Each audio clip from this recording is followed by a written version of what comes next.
What would happen if I told you that behind your deepest financial crisis, the greatest financial miracle of your life is being prepared?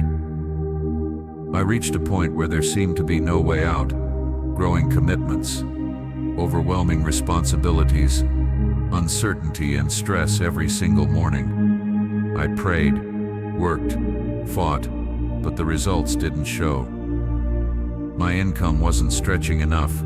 The bills kept piling up, and each night I fell asleep wondering if the next day I'd even be able to breathe. Until, in the middle of that shadow, something changed. It wasn't a magical solution or a stroke of luck.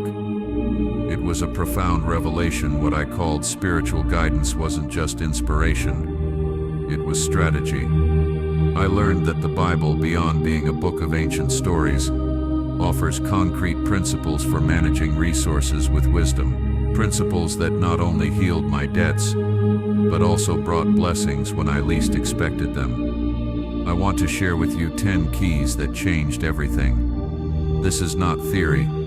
These are lived steps, tested through financial, spiritual, and emotional transformation. If right now you feel stuck, if your efforts bear no fruit, if your obligations are overwhelming you, stay with me, because every word may be a spark in your life. No matter how deep your need seems, God has a plan that begins with wisdom. You will see that it doesn't matter your age, your past, or the size of your problem. Abraham began his story of prosperity at an old age.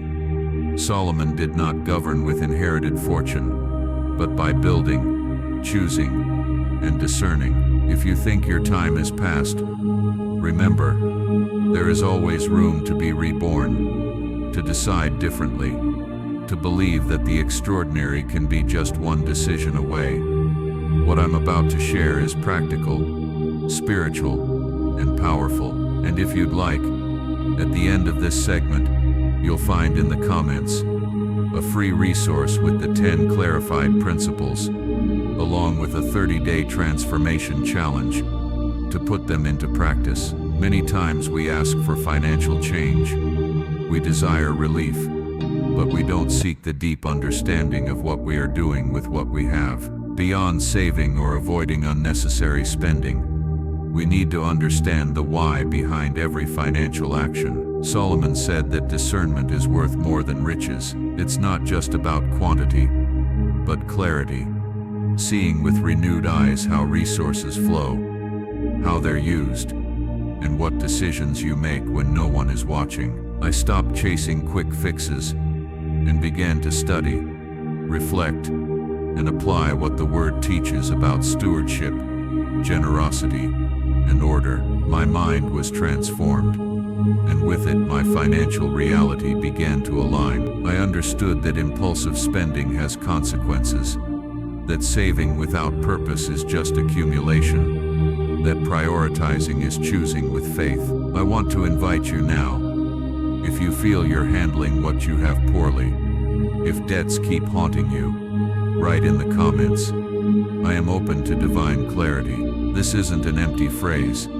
It's a pact with yourself and with God, a seed of faith that activates growth. It's not enough to pray if your financial life is chaos. God is a God of principles, of structure, of responsibility. He does not pour blessings where confusion reigns. Knowing how much comes in, how much goes out, and what every resource is used for, it's not tedious, it's vital.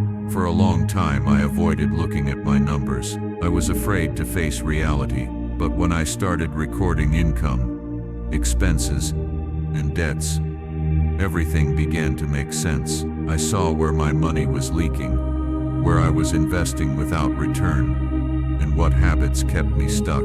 That order didn't just bring peace, it brought direction. I realized that many times I expected blessings without preparing the ground to receive them. To make space, no surprise bills overwhelming you, no living outside your budget, no accounts left to chance. If you're hearing this now, here's a challenge. This week, write down everything you receive and everything you spend. Don't judge, just observe. Then pray for illumination to see what must change. That small step, done with honesty, opens doors. Not everything God asks will make sense to human logic.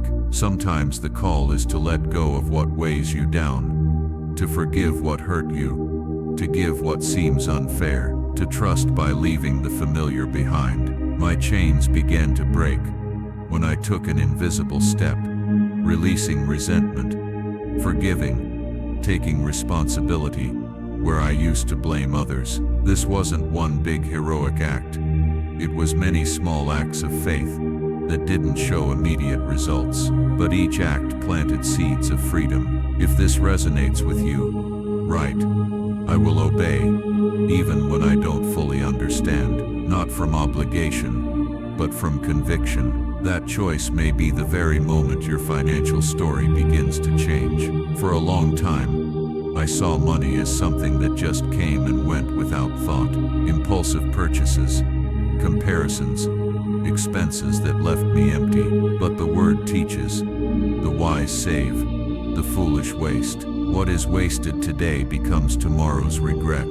So I changed. With each expense I asked myself, does this bring me closer to God's purpose, or push me away? Is this investment building something, or just feeding a passing desire? I began to distinguish between needs and wants, emotional spending and purposeful spending. Every dollar I spent with intention on my growth, my family, serving others, brought peace, security, and meaning. Look at your expenses from the last 3 months. Identify 3 you can stop, and 3 where you can invest with purpose. It feels absurd to give when you barely have enough, illogical to share when your pockets are empty.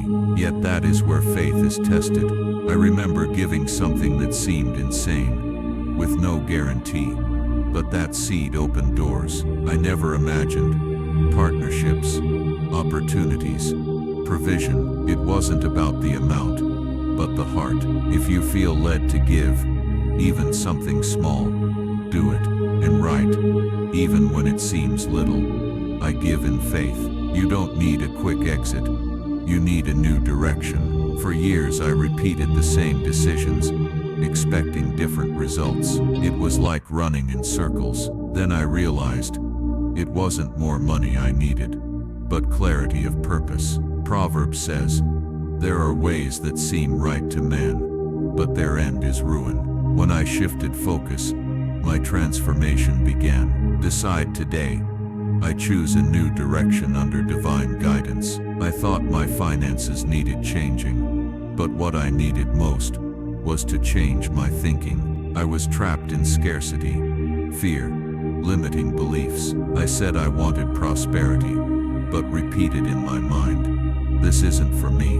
It's never enough. Until I re-educated my mind, replaced defeat with promises of life, surrounded myself with voices of faith, not fear. My thoughts shaped my choices, and my choices shaped my future. Right now, my mind is aligned with God's design. Blessing didn't arrive as an avalanche.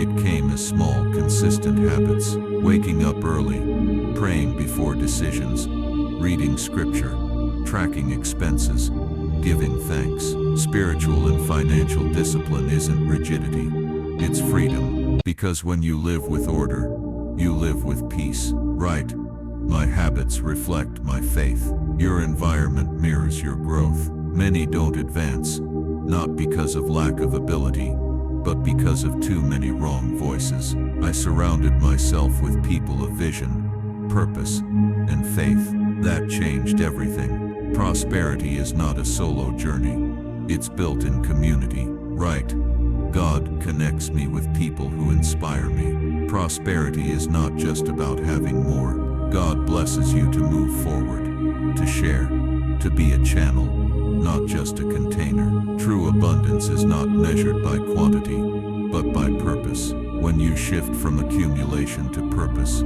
your decisions change. Declare, my prosperity serves an eternal purpose. From here, the journey is about gratitude, discipline, sowing in faith, decision-making in community. The message is clear. Faith works through movement, not passivity. Remember, the greatest changes don't start with noise, but with firm and silent decisions. This may be the beginning of a new season in your life, not by magic, but by transformation, one that begins within, grows in the secret, and blooms when least expected.